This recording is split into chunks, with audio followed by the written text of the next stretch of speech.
Hello, everybody, and welcome to another episode of Beyond Talking Points with Matt and Matt. So we've been doing, we've been analyzing Michael Knowles' Anarchist Handbook recently, but to take a break from that this week, I stumbled upon a podcast in which the conservative pundit Michael Knowles was advocating for what he was calling the conservative case for censorship. I think it was the Charlie Kirk show, is what the podcast was. And it's a very interesting podcast because, for a while I didn't particularly listen to a lot of conservative content. I've been listening to it more to better understand that sort of worldview. And it was interesting because Charlie Kirk was trying to play devil's advocate in the conversation.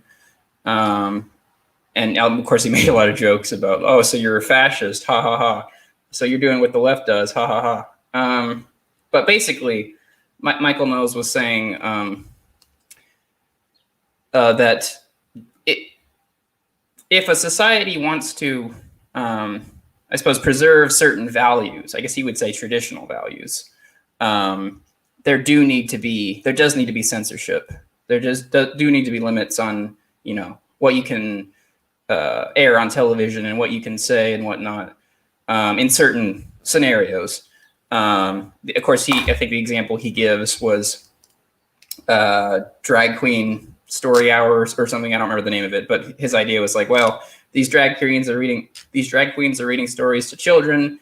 Drag queens he doesn't like drag queens. He thinks they're kind of a sign of a degenerate culture. And so he would say, well, we should censor that. We should say you're not drag queens are not allowed to read stories to children because I don't want to expose children to that. And at some level, you could say that he is trying to use the tactics of certain left-wing people or groups against them. It's almost like the cat's out of the bag situation. Like if the left's gonna censor people or try to censor people, then, well, we can do the same thing. And of course, he thinks they have the moral high ground, so he thinks they have more compelling arguments to advocate for such action than the left does. It was just very interesting to me, partly because of trying to get into the mind of more conservative-minded people, but also because someone who like myself, who's just very interested in philosophy, it was just kind of a moment when someone's talking about something, but it's like an age-old conversation. It's an age-old discussion. Like, when is it okay to censor people? Like, what are the limits of free speech? That pretty much, those questions pretty much go back to as long as we've had complex social organizations and hierarchies and whatnot. Free speech, as we understand it nowadays in a place like the United States, is a relatively new phenomenon.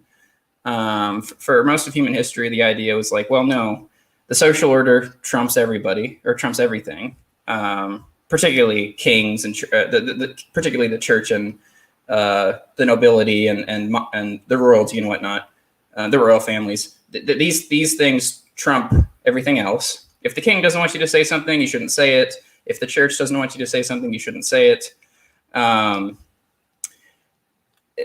was just kind of how it. That's what people thought was how it was supposed to be, how it was always going to be. And then around starting, I guess, in the 18th century with the Enlightenment, some educated middle class people and educated rich people started thinking, hey, maybe I have the right to publish pamphlets about, the king doing something idiotic, and the king shouldn't censor me. I should, my right to publish this criticism of the king trumps the king's anger towards it.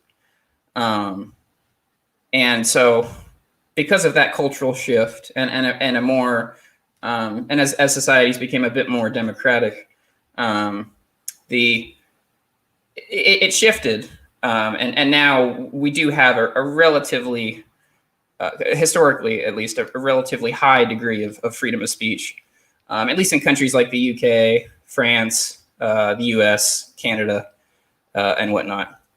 I think that's a good starting point. Before I give more of my thoughts on the matter, I actually would like Matt to give his thoughts. Yeah, just to start from the beginning a little bit, I thought it was funny that you mentioned this to me because, as Matt mentioned, he doesn't listen to a lot of mainstream news really, or alternative news in the form of podcasts, stuff like that. He watched a lot of YouTube videos, and then me and him always have to we have to find the gap of where we're missing each other because we get our content just different ways that are somewhat similar. So I actually heard Michael Knowles make the same argument on an episode of the Andrew Klavan Show where he was on as a guest, and that's the July 2nd episode. And then Matt brings up that Michael Knowles showed up on the Charlie Kirk Show on July 3rd, and then that's where that's the frame of reference for this conversation. So I got a kick out of that. It was funny because I almost reached out to you, but I'm like, I'm not gonna make Matt listen to a podcast. There might be something there, but then you raised it, and I was like, oh, perfect. This is sweet because there's a lot of interesting stuff he brings up. So there's a lot of angles to take on it, and you kind of covered a lot of ground. And it is interesting, at least why I wanted to run it past you, is because a lot of the reasoning he uses is similar to a lot of the reasoning that's used by progressive leftists that kind of lean into consequentialist lines of thought. The whole difference is it's the premise that you start from. So Knowles is starting from, say, I want to preserve a certain set of values or norms to have a society. We need to have our beliefs built on something specific, and we should maybe not be okay with things challenging that. Maybe that isn't an acceptable form of action. Maybe that's not an acceptable form of speech, is to question these certain presuppositions that our society should overwhelmingly value. And then this is really what's happening in the, I guess, less government form of censorship, but more the public square censorship that's happening on Facebook and Twitter. There are certain people who are more considered right-wing and more alternative that have gotten banned from certain sites just because they are kind of seen as not going along with the beliefs that people want to be sacred in our society. And you can sit there and say, like, I really do think that it is bad if people spread what I perceive as disinformation about, say, coronavirus vaccines, right? But then that takes another step to say the beliefs that I want to preserve are worth censoring other people over. And what Michael Knowles is pretty much saying is he perceives the left as already censoring people on the right. So if the right wants to try to preserve their world in the way the left is preserving their world, well, then we need to fight back using the tool that they're used. And he's pretty much critiquing the people who are right-wing libertarians because he's saying, well, which is exactly what you just mentioned. It's already out of the bag. We've already opened up Pandora's box. We might as well use the tools, or else we're unnecessarily handicapping ourselves. And I do really understand that point if you're talking about being Machiavellian with your politics. And I think those are things that, like a lot of libertarians, because they have these autistic tendencies, and I use that as a pejorative kind of jokingly, but also in like a kind of serious way, as it's talked about in The Righteous Mind by Jonathan Haidt. Like, people who are libertarians are more kind of autistic. So it's easier to like apply a rule to something and just say, no, it's wrong. But Michael Knowles is taking the step to say, we are against censorship for all these good reasons. But if the tool is already out of the bag and we know what our end goal is, then maybe we should use it. And then he's kind of raising that question that is kind of an untouchable for a lot of people. And I don't know how tuned in you are to this, because it's kind of a thing that's been going on over the last couple of years. But you have people like David French, who's at the Dispatch, and he's kind of like an ever-Trump Republican, but he has some socially libertarian tendencies. And he has had some debates with, I believe his name is Sohrab Ahmari. I could be getting that name wrong, but he has a similar view as Michael Knowles, where he's kind of saying we should use the levers of policy to set up certain things that are conservative. So we should incentivize increasing. He wants to pass policy that makes it better to be in the nuclear family, stuff like that. Things that are seen as traditionally conservative. So, although I know that you're more of a free speech absolutist, it's interesting to entertain the argument that Knowles is laying out. And I think that's why it's a good discussion point. And he does point out kind of what you're saying. He's saying, like, yeah, freedom of speech and the way we interpret it is very new. And to some extent, freedom of speech isn't as, what's the word, as absolute as we give it credit for being. So like he said, obscenity, fraud, fighting words, none of those things are covered under free speech. So we have accepted in a way, like we as a society, as a rule of law, as a government, in that way, we've accepted that certain things are out of bounds. And even free speech absolutists usually see that those things are out of bounds. So it's kind of interesting if we can make a distinction that isn't arbitrary. And that's kind of what I want to entertain today. I don't know if that gave you more to work with. Honestly, I'd be curious, and this isn't this. I mean, you can give your thoughts on this as well. But when I was thinking about this term, free speech absolutist, and I guess I would to ask a sort of a rhetorical question. Again, you can respond to it if you want to. You don't have to. But like, are there free speech absolutists out there? Is there anyone who really thinks anything at all times is okay to say? And I'm not necessarily using that. Well, actually, I'm not gonna backtrack on that. I think it's a legitimate question for the reason that it just depends, like, who you're talking to, especially like in, say, American politics, as to who people think, or as to when people think it's okay to silence speech. So I hear this argument involving, say, like corporations and businesses and whatnot. There's like people on both sides of the spectrum, I would say. They seem to be okay with, say YouTube. Say YouTube cancels Beyond Talking Points. It hasn't, and I don't see it canceling us anytime soon. But say it did, and I think I would hear people from the left and the right say, well, maybe in principle we don't agree with that, guys, but YouTube's a privately owned platform. They have the right to do that. If they don't like your content, then, well, that's too bad for you. Go off and post it elsewhere. Because of course, I think when a lot of people are criticizing free speech laws, or they're criticizing lack of free speech, they target the government. They say the state's this terrible perpetrator who prevents me from saying what I want to say. But then it's also corporations and businesses that are preventing us from saying certain things.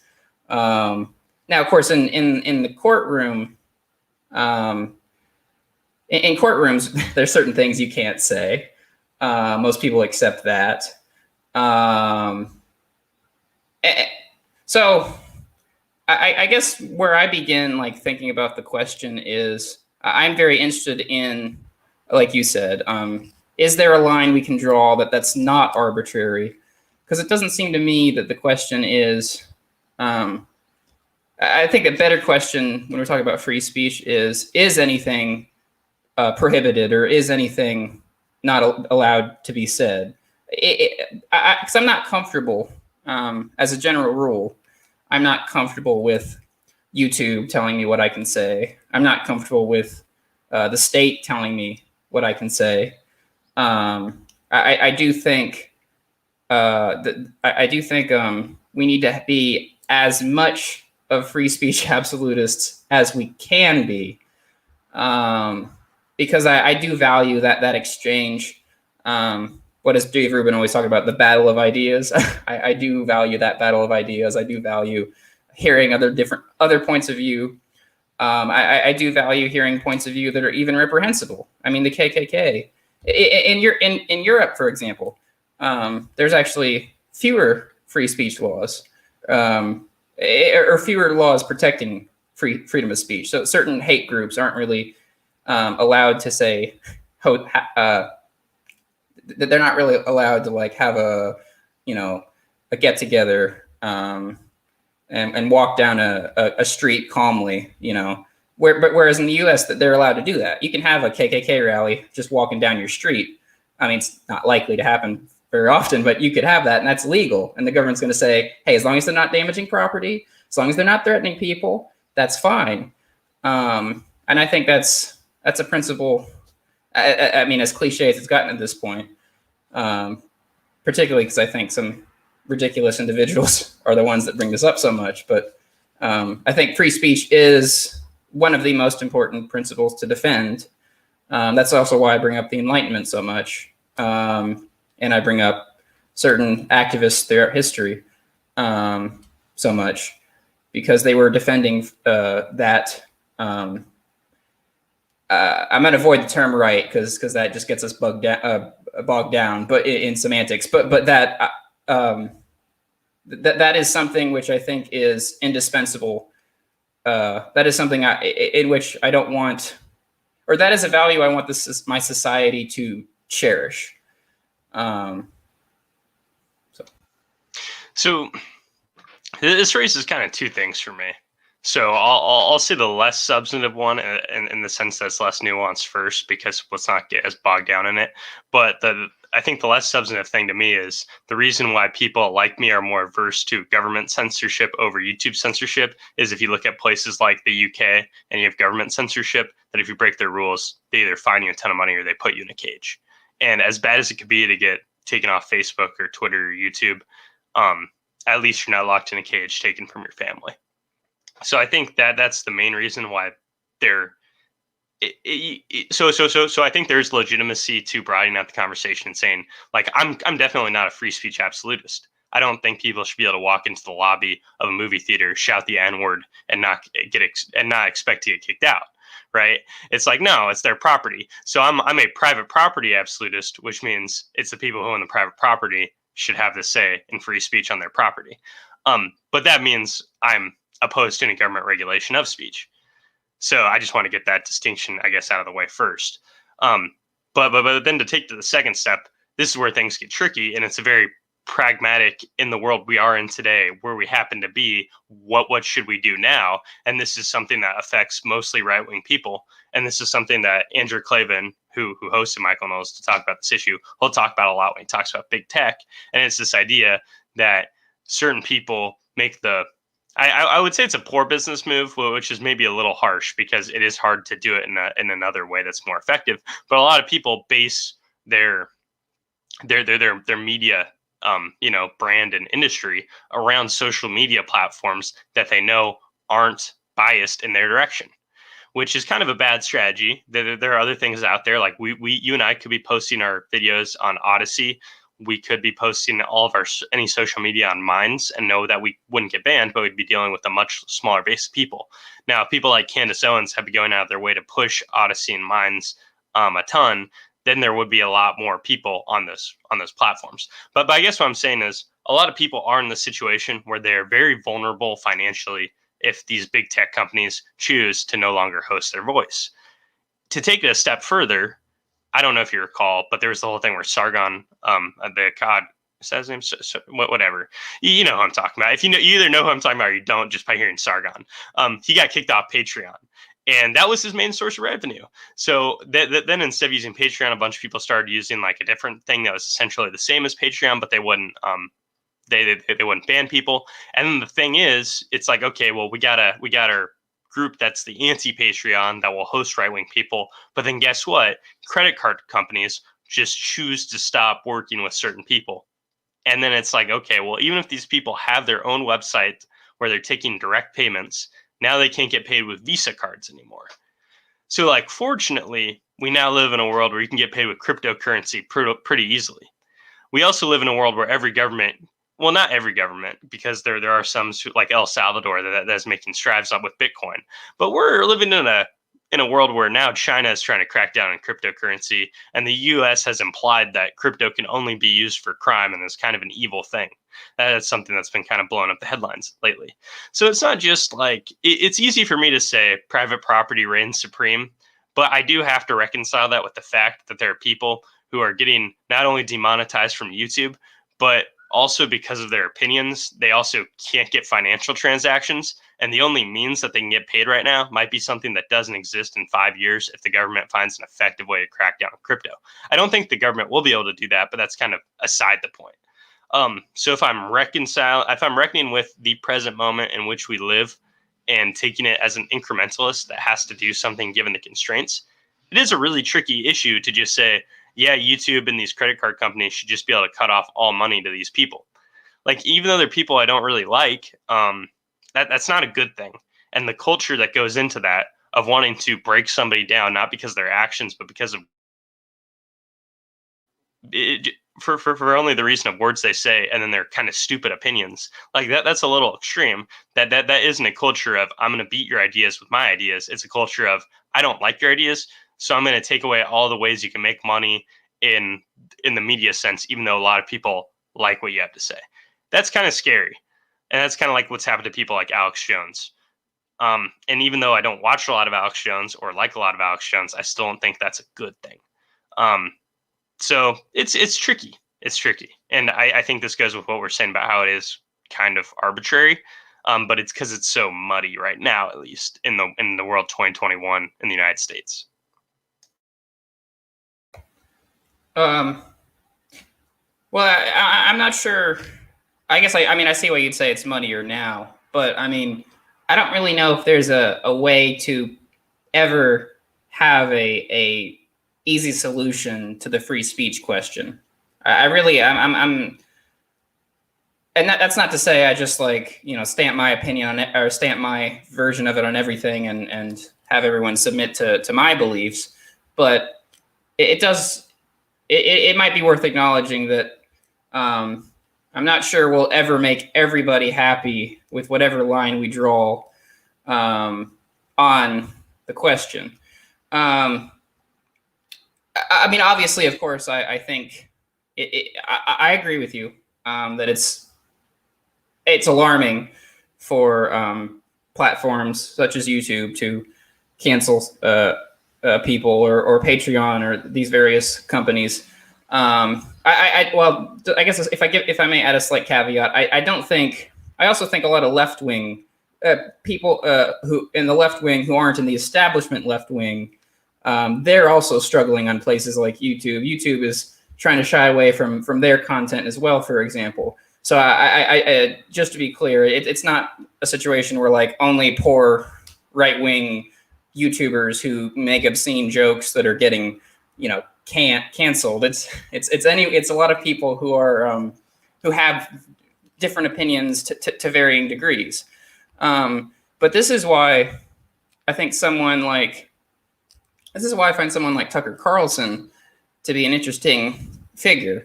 Of course, I guess people would say he's roughly a populist right kind of guy. But he's actually thought about or he's thought out loud about the question of like turning the internet or turning social media, making it more public, making it, and I'm not, maybe he wouldn't go like that far in practice, but he's thought about this idea on his show. Like maybe people like you and me should have more control over the internet, over these streaming or these platforms and streaming services and whatnot, because should we really trust big tech companies? And should we really trust these bureaucracies and the owners of these big tech companies to decide what we're going to do, or what content we're going to, what YouTube videos we're going to watch, what articles we're going to read, and et cetera, et cetera. So in a weird way, that there are people on the left and the right that there are people on the left and the right that agree that we need censorship, and then there are people on the left and the right that agree that we need to be very cautious, at least about censorship, or we need to outright fight against censorship. It's these weird alliances that are going on. So I have a question for you because the example you just gave kind of brought up something that I find kind of funny. So I guess I'll preface this question by alluding to how there have been several times Congress calls upon people from social media companies to come to Capitol Hill, and they grill them with the same questions over and over again. And they give non-answers, and it's not very helpful. And one recurring theme in this is people who are really stupid pundits will say that, oh, look, people on the right and people on the left can both agree that social media companies, need to be regulated better. And it's like, that's not very helpful because both of them often are saying the opposite things.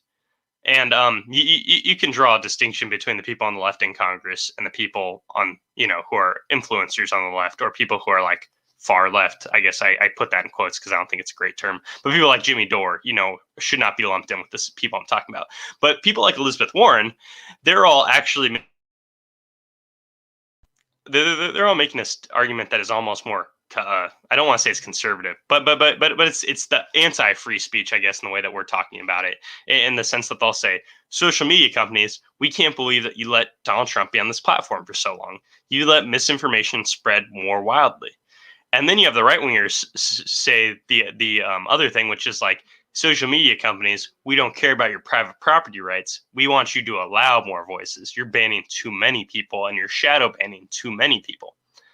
I think I'm getting the impression from you that you are weirdly on the same side as like Ted Cruz here and Tucker Carlson here, but it's not because that you want more right-wing people to necessarily be like, quote unquote, spreading misinformation. It's because you are actually a person who understands that people on the left and on the right are getting censored by Facebook, and you'd rather Facebook not be the one that's the gatekeeper. You're uncomfortable with Facebook and Twitter being gatekeepers. So you're okay with the idea of certain regulations that would make Facebook and Twitter not be gatekeepers. Is that an okay estimation?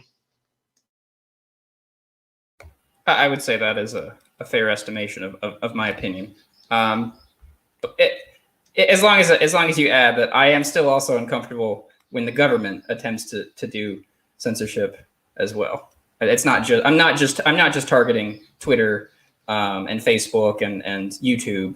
I'm not just targeting evil capitalist scum or whatnot. I'm attempting to stand up for whatever ideal there is wrapped up in all this. As I said earlier, of course, the issue with a lot of ideals it's hard to fully it's hard to make them work entirely in practice. I don't know if you'd like me maybe to go more into that myself, or Yeah. I'll actually lob you a softball on that front, or I'll give more context to the listeners to set you up, because this is the other thing I was going to ask, because I wasn't sure how you were going to interact with Michael Knowles' comments. This is something I jotted down, but he said, this is a paraphrase, but he said something along the lines of, a culture must agree on certain basic things to have order. And then he, at some point, said that what he was really calling for is just and prudent censorship. So it sounds like you don't think that can work in practice. And I kind of want to hear why you don't like that idea and why that is something that like kind of triggers something inside of you, I guess, in opposition. I mean, at the risk of continuing my reputation of sounding totally black-pilled, which is still something that makes me laugh to this day, I suspect that in practice, there will always be censorship. There will always be some form of censorship, but I'm not uncomfortable. I'm very uncomfortable with that, and I still think it's something to speak out against and to think about out loud. I suppose the issue I would have with, say, I guess the idea of just censorship is, I think with that comes that kind of that arbitrariness that I was speaking about, because I think people nowadays everyone's always talking about how in the United States we're all so terribly polarized. Actually, that's probably a good thing if you think about it for 2 seconds. But people are probably going to have a hard time if you take someone who voted for Trump in 2016 and someone who voted for Hillary in 2016. They're probably going to have different definitions of what just censorship would be. And so at that point, we're just choosing between people's subjective evaluations on just censorship. There's no mathematical equation. There's no hard or fast line. And so that makes me very concerned. I think almost anything should be thinkable and sayable. Um, I have a hard time. So like, if you were to ask me, well, Matthew, name something, that could not ever be said in your opinion, or could not be legally said. I have a hard time really coming up with an example. I mean, I think the trite example people often give is the idea, oh, you can't yell fire in a crowded theater. Actually, if you look at the context of that statement, I think people should be more careful when they're citing that Supreme Court verdict. I acknowledge, of course, that if I'm talking to certain people, if I'm in certain settings, there's obviously certain things I'm not going to say. So if Mr. Rogers had gone on television and started dropping F-bombs, that's a children's show. Okay, is he legally doing anything wrong? No, I don't think so. But I mean, am I going to say, yeah, that guy's running a TV show, he should be dropping F-bombs on that TV show, good for him? No, I don't think I'm going to say that. I don't think most people are going to say that. If you have a TV show, don't drop F-bombs. It's almost, perhaps, or when we're talking about free speech, it's almost something that has to be dealt with more at the level of social norms, perhaps, than it does at the level of laws. I'm somewhat thinking out loud here. But that is, I expose my position at this time. Well, this is reminding me a lot about our conversation about hierarchies.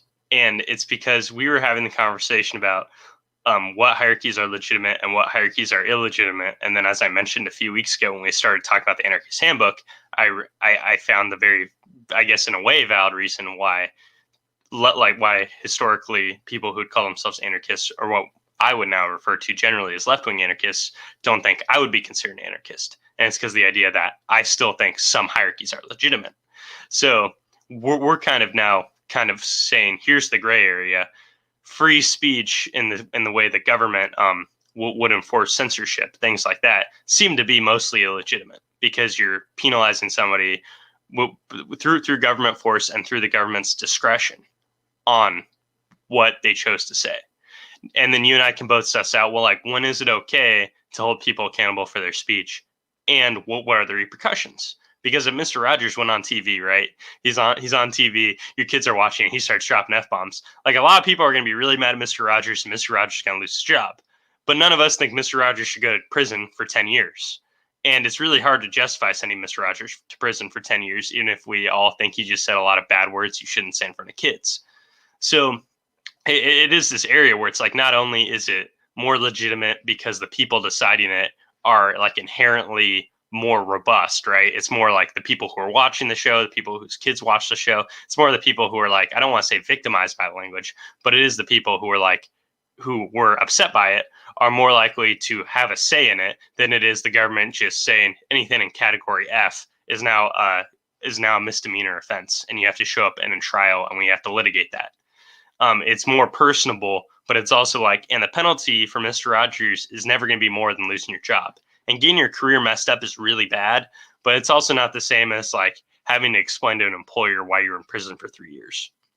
And not being able to see your family and not being able to have any other job and all these other things.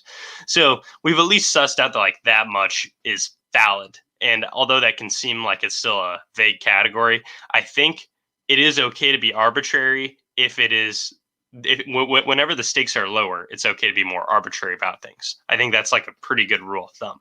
Like when the stakes are at the highest, I think you generally need better evidence to do things. When the stakes are lower, you can kind of like let people kind of you can let people come together in like the peaceful way, and then decide like, how should we penalize this person? In what ways can we? Do we just kick them out of the movie theater for saying things they shouldn't say, or what?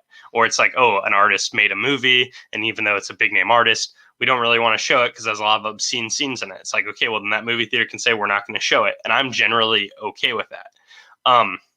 it's really just the practical example of big tech companies is what gives me pause. I think a little more than it gives you pause, because as I just mentioned, the example at the movie theater, I'm kind of okay with the idea of movie theaters being like, we don't want to really show this movie. But you can imagine if it was AMC saying we don't want to show this movie. Well, now that movie is not going to make it into like half the movie theaters in America. I think that's okay. And then I think if people are upset by that, they will find other ways to watch that movie. And I feel like the same can be said about other content, and especially with things like cryptocurrency existing. Like there are ways to get people money that are very, very decentralized. And I only see it growing. That's what makes me think I'd rather not encroach on things that I consider property rights now, even though in the short term it looks pretty bad. So I think that's really where we kind of disagree. But I don't see it going much further than that. I don't know if there's like a core root because in the end you aren't saying what I was kind of worried you'd say, and that's like, hey, the common culture needs a value, and we are willing to use the government to censor certain bodies so alternative values do not spread against this one. And that's really the argument that Michael Knowles is putting forward that you and I both are like not fond of. It's like he pretty much insinuates that if somebody wants to overthrow the government, you should ban their voice. And it's like, well, then I can never talk about anything because I'm more than happy to anytime I get the chance, say the government should be overthrown, and I'd be happy about it. So that's the main core of what I'm saying. I'll let you respond to that, and then maybe we'll go on a few other related tangents that were brought up, and maybe just do a little hodgepodge for fun.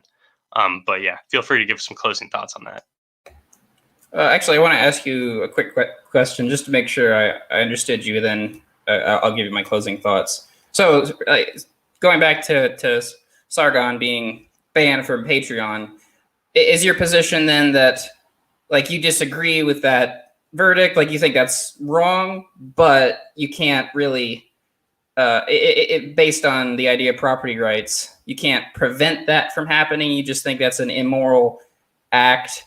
But the private property angle still trumps Sargon's the inconvenience that or the suffering that Sargon has to go through because of that. Because I couldn't see you saying the government should step in and prevent that because that's government force, which you're not okay with. Yeah, so like as a result of Patreon banning Sargon, I mean, so Subscribestar is the thing that launched in opposition to that. And then a lot of more, I guess, small vendors have found ways to take in cryptocurrency as a form of payment. It's like surprisingly easy to do.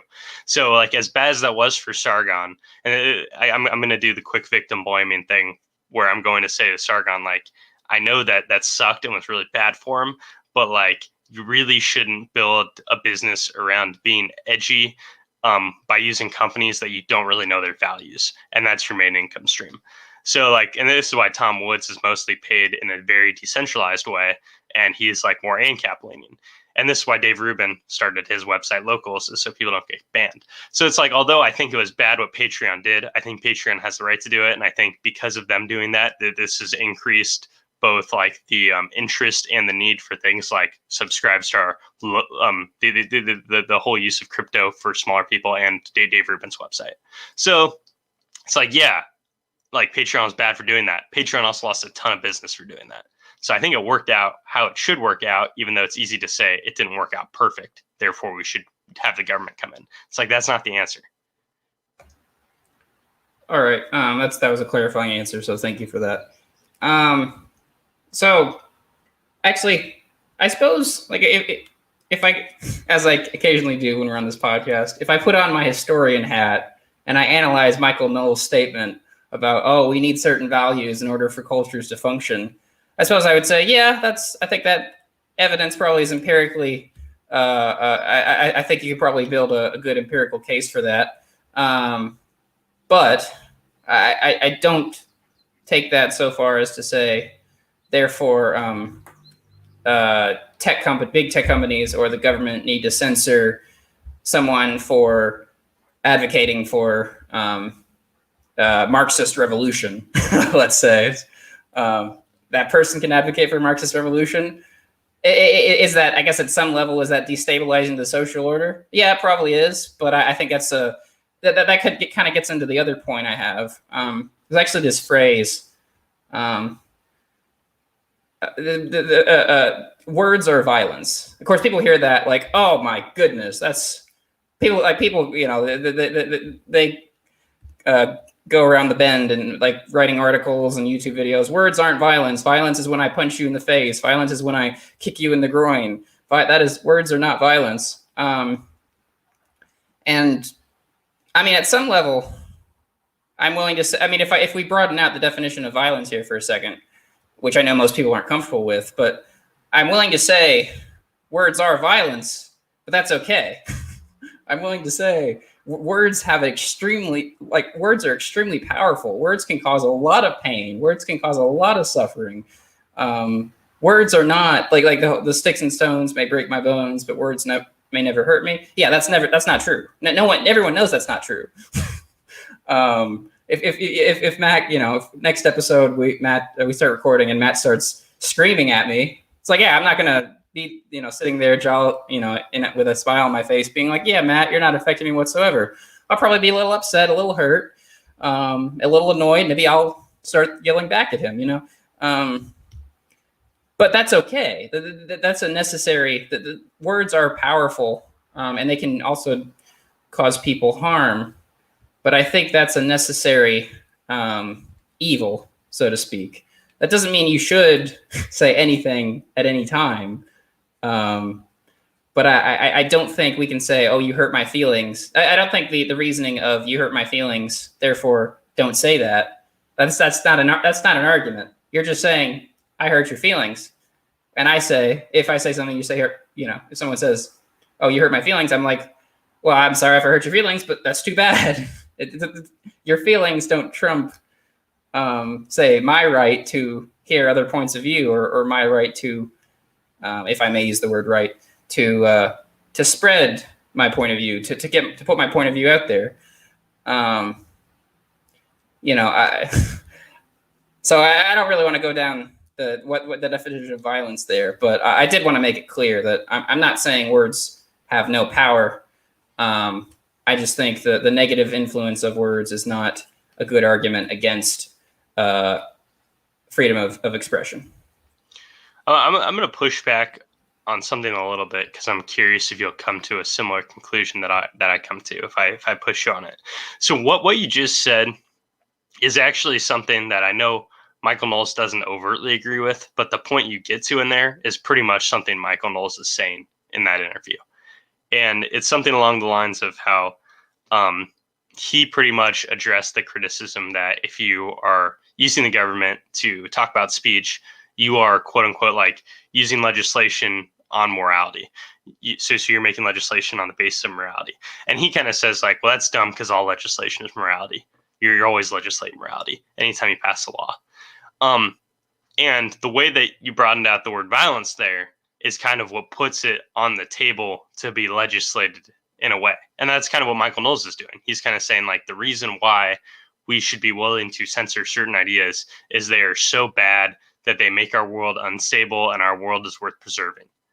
So I guess the question I have to you, because you kind of share that premise a little bit, is so right now, well, when you're hearing Michael Knowles, you're kind of on the defense because the people Michael Knowles is calling to censor, and then to censor are people who have opposing views from you. And then you're taking the stance of, I think everybody should be allowed to speak on YouTube.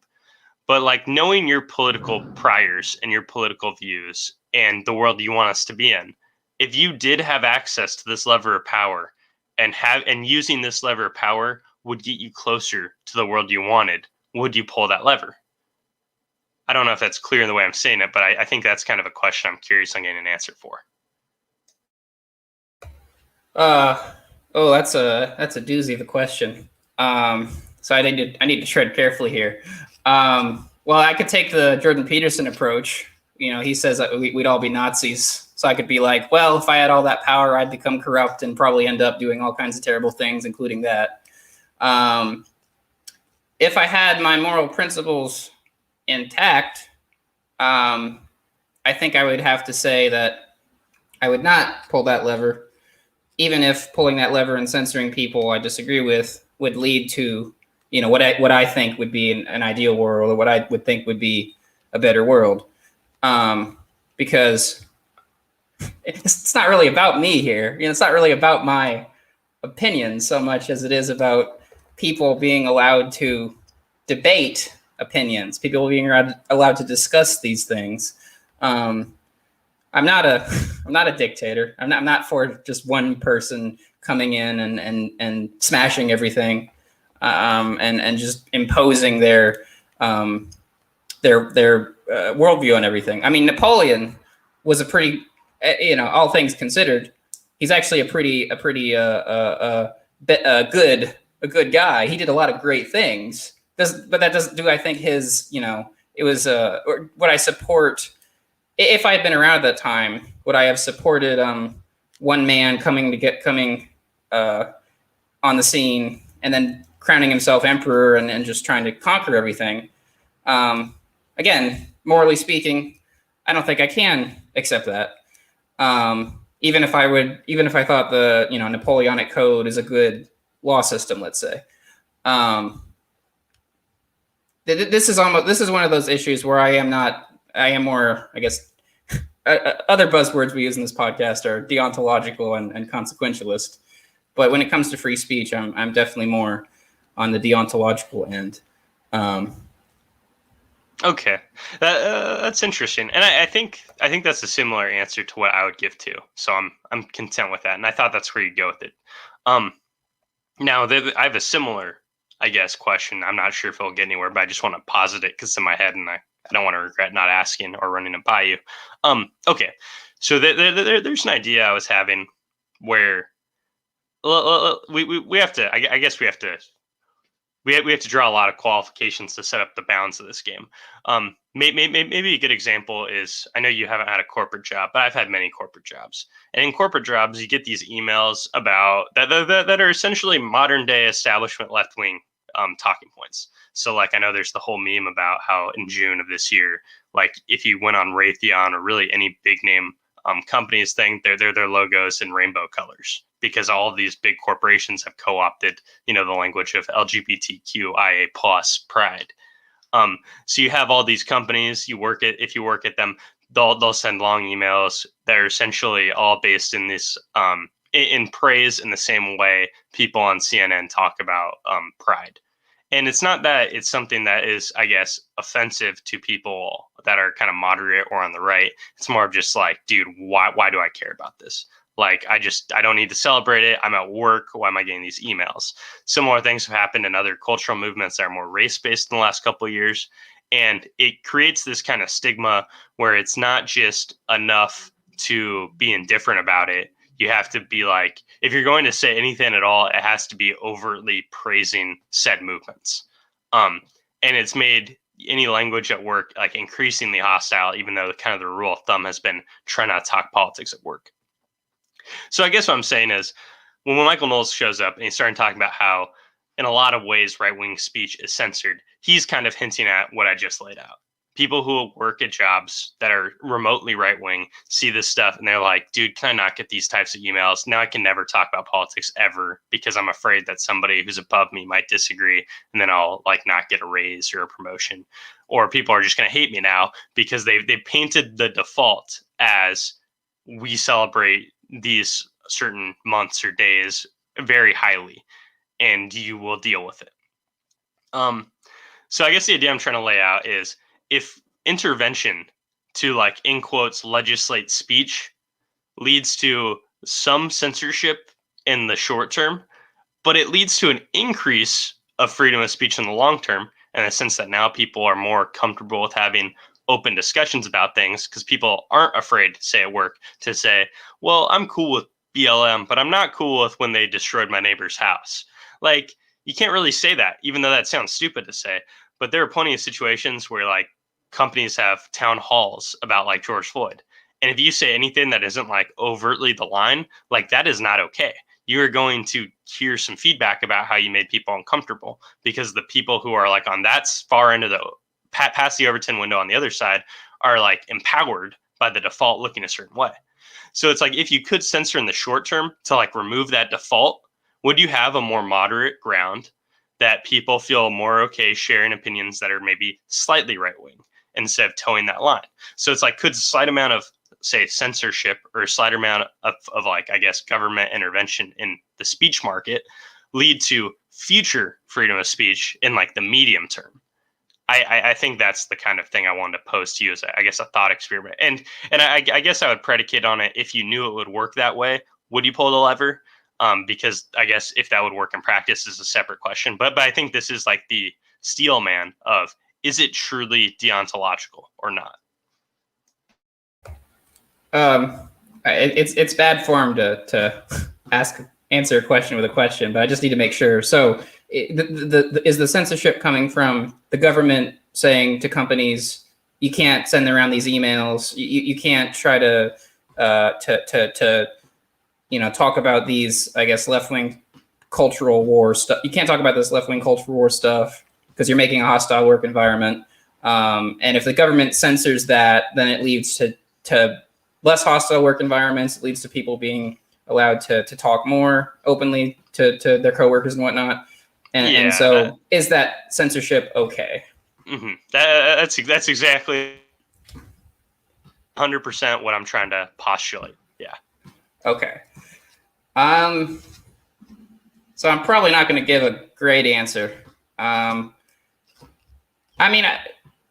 when it comes to, I guess, those culture war stuff, I think, and this is kind of a prediction which could not be proven for some time now, but I get the sense that people think like we're truly heading to some, if not dystopian world, then something close to it, where the liberal pleasantries, if we'll call them that, reign supreme, and anyone who doesn't go along with the liberal pleasantries is censored or thrown in a cage, or a world of like a totalitarian or authoritarian government, but coupled with all this culture war stuff. And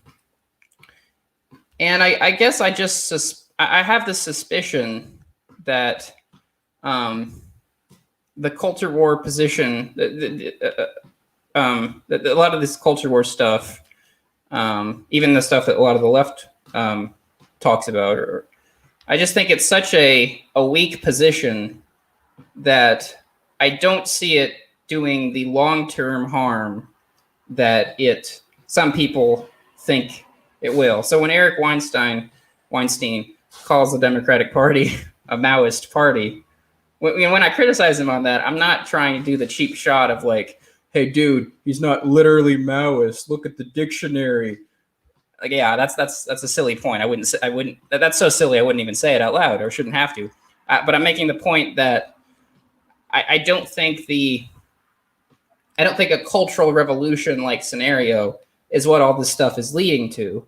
Now the issue, of course, comes in because I think the best maybe counter argument to what I'm saying would be that it's an untenable position, or it's a weak position that's being taken up by these politicians, by the founders of these big tech companies, and they're trying to make it as strong.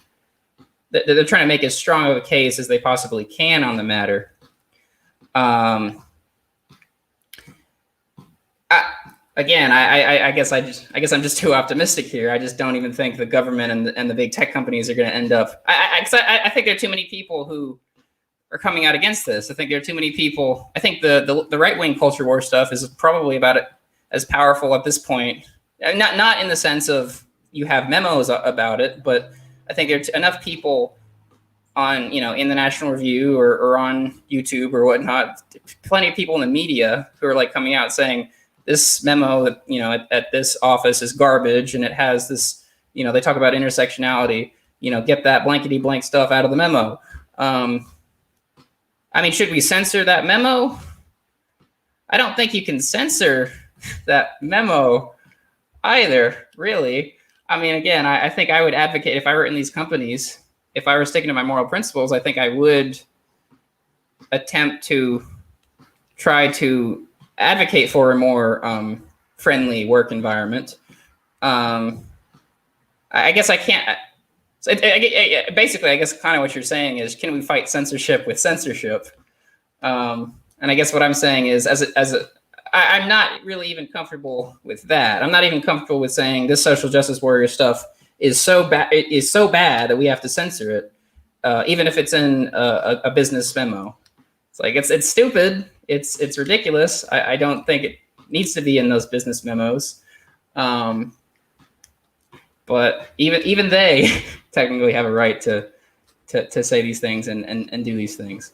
I realize, I think in practice, I kind of feel like I have my philosopher hat on here, and I feel like people can say to me, you're not really giving you're not really putting forward a platform for how this would work in practice, or you're not really putting forward what kind of laws you think should be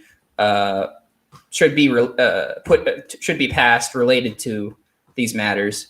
And I guess I'm deliberately not doing that, because I don't think it's not that it's not a conversation worth having. I guess it's just not the most interesting conversation to have. Yeah, I agree with that. Well, I want to jump in on something that's slightly related. It's really okay. So everything you just said, I'm cool with. But one thing that it kind of brings up, it's like the elephant in the room that you kind of alluded to at one point, is all of what we're saying, especially when we talk about the culture wars, even if there have been ways for people to, like, I guess, escape them or carve out their corner, and a ton of people agree with them, this all plays into the idea that America is extremely polarized. And earlier in the episode, you said, well, if you think for 2 seconds about it, that's actually not a bad thing. And I have made my case for why I love polarization. But not only would you hate the case that I make that's pro-polarization, some people would also call it cynical and bad, because I say it because I don't see why people who disagree have to share a country together. I think it's stupid.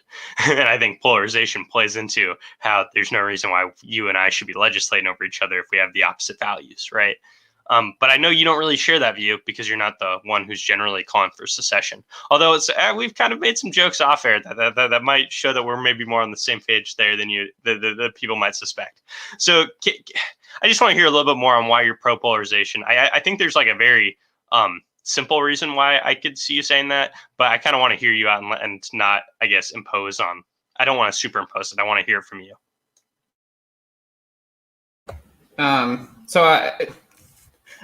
I'm always quoting people, but a quote I mentioned in a previous episode, I think we ended up getting bogged down in, was I mentioned the late Christopher Hitchens said politics is divisive by definition.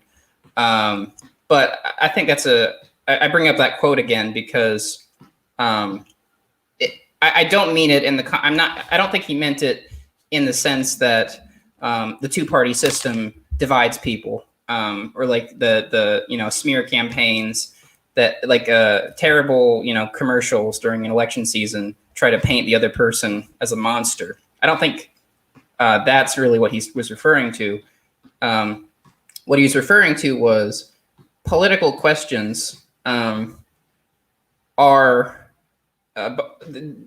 are the kinds of questions that people will always have disagreements about. They're the kinds of questions that do kind of ultimately. I mean, I guess maybe maybe this is where I would agree with Michael Knowles. I mean, I think these things do a lot of the times go back to certain value systems. So I guess when I say I'm pro polarization, it's because I think.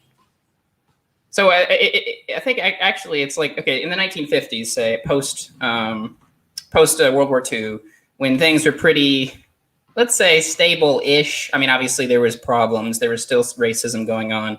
There were issues, and of course, when the '60s and the culture and the hippies came along, the anti-Vietnam War protesters came along. That was also a very polarized situation. But for a while, there was like a time when, like, people broadly agreed that people, they'd watch Walter Cronkite on the news every night, and the mom would stay at home and the dad would go to work, and there'd be 2.5 kids and a picket fence. It's like, I think people exaggerate how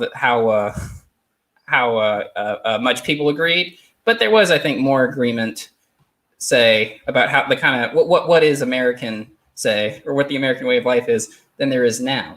But that's exactly the time when things can get swept under the rug. That's exactly the time when politicians can get away with the most heinous things. That's exactly the time when the cynics can do the most damage. You need that.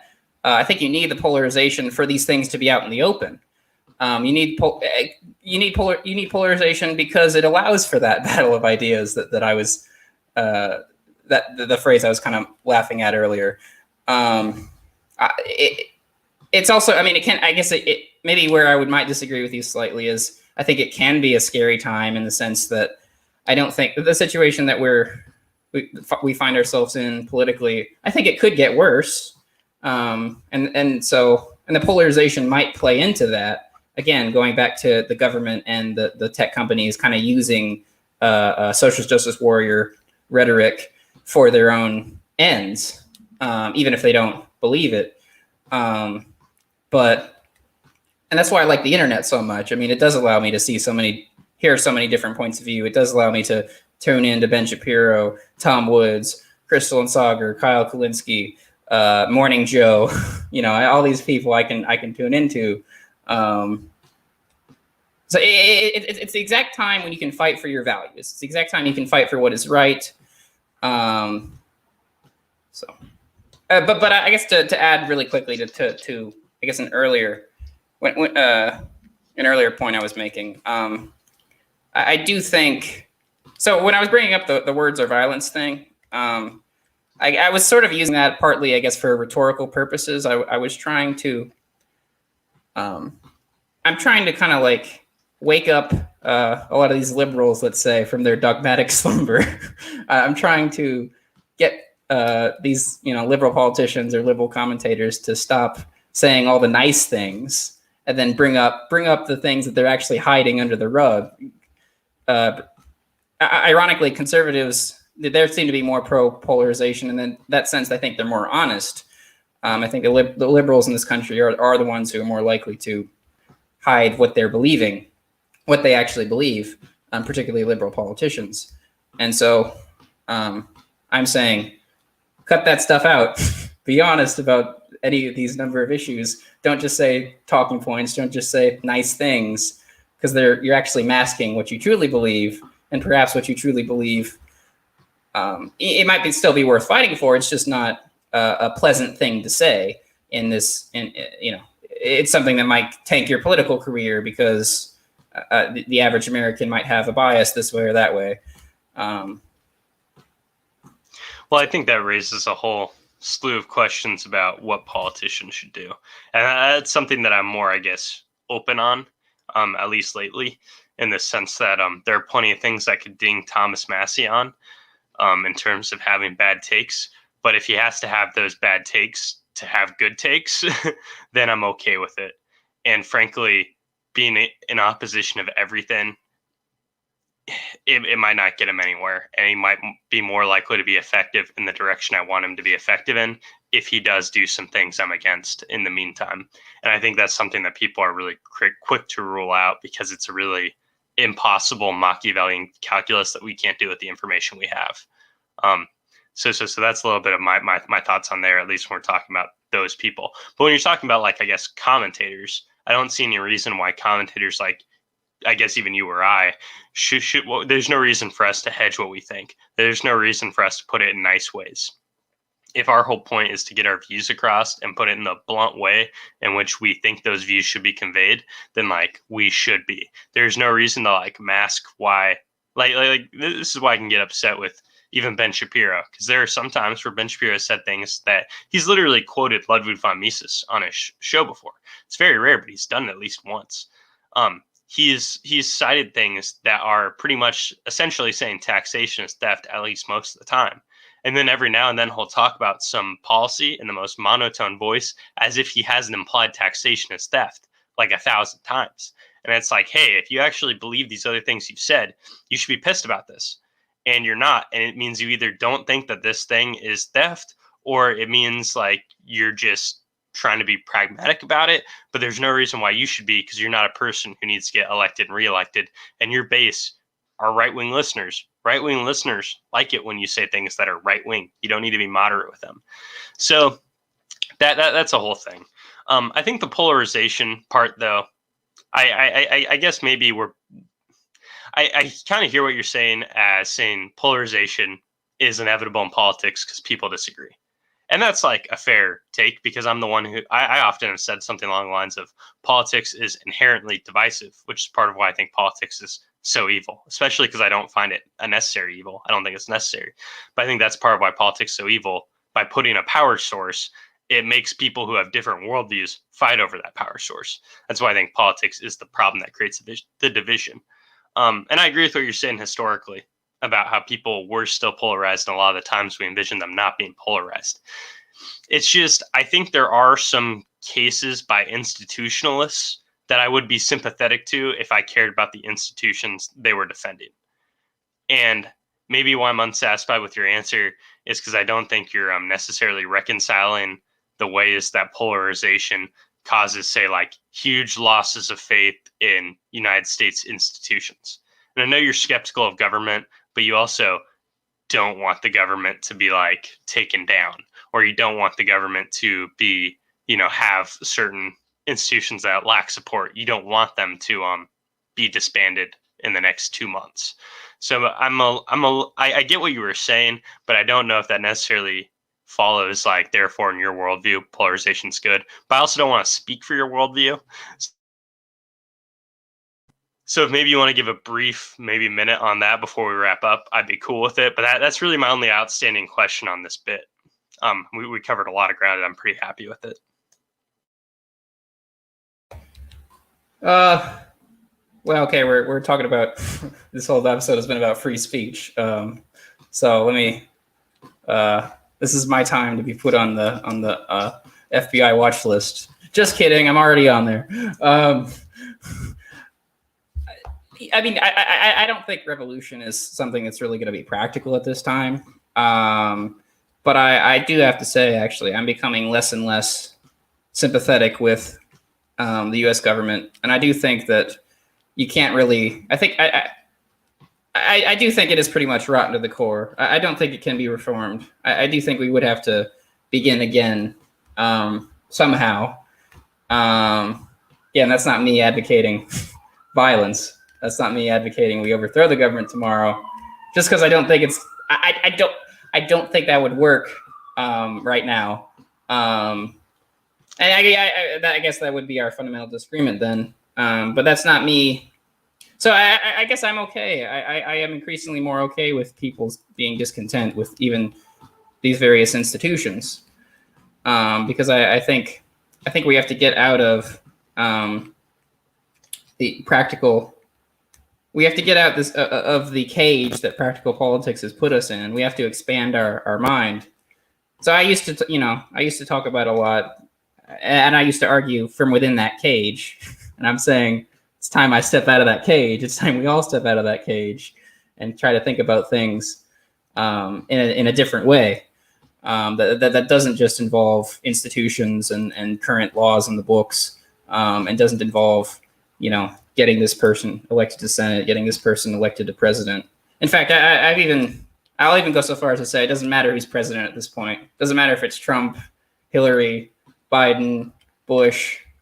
I basically consider them at this point indistinguishable. Not entirely, of course, but so I am becoming more. I guess I don't know what the word is. Radical, I don't think pessimistic's the right word, but I'm becoming less and less of an institutionalist. If I may go so far as to say that on Beyond Talking Points. Interesting. I like it. And for the record, I would note the sirens that were briefly in the background there were not edited in. That was them immediately coming for you, and they're going to probably knock down the doors the second we go off air. I guarantee it, 100%. Without a doubt, that will happen. I'm content with that. I might push you if I was feeling better with my health. I would probably push you even more just to be a jerk about it. Like I would probably ask something along the lines of like, okay, but if you do think it needs to exist, at least for the short term, you'd rather it exist, with people having more faith in it. So even though you don't want to defend them, shouldn't you for that practical sake? But, that was pretty hardcore anti-government stuff right there. So I'm not going to kill that vibe. So I'm just going to close this out here. I hope you guys enjoyed listening to this one. I know we took a break from Michael Knowles' Anarchist Handbook, but we'll probably be back doing that next week. We're going to have to spice it up because if we did one chapter a week, we'd be doing that for like 3 straight months, and we got to cover other stuff that catches our eyes. We can't just put everything else on the back burner because we just run into stuff that we like to talk about every now and then. But we should be covering that in the near future, probably next week. If you want to find more of our backlog, you can find it on YouTube or any podcatcher like, SoundCloud, Apple, Overcast, etc. It should be on all of those. On Spotify, all that good stuff. It's easy to find more of us. We've done dozens and dozens of similar episodes on all sorts of topics.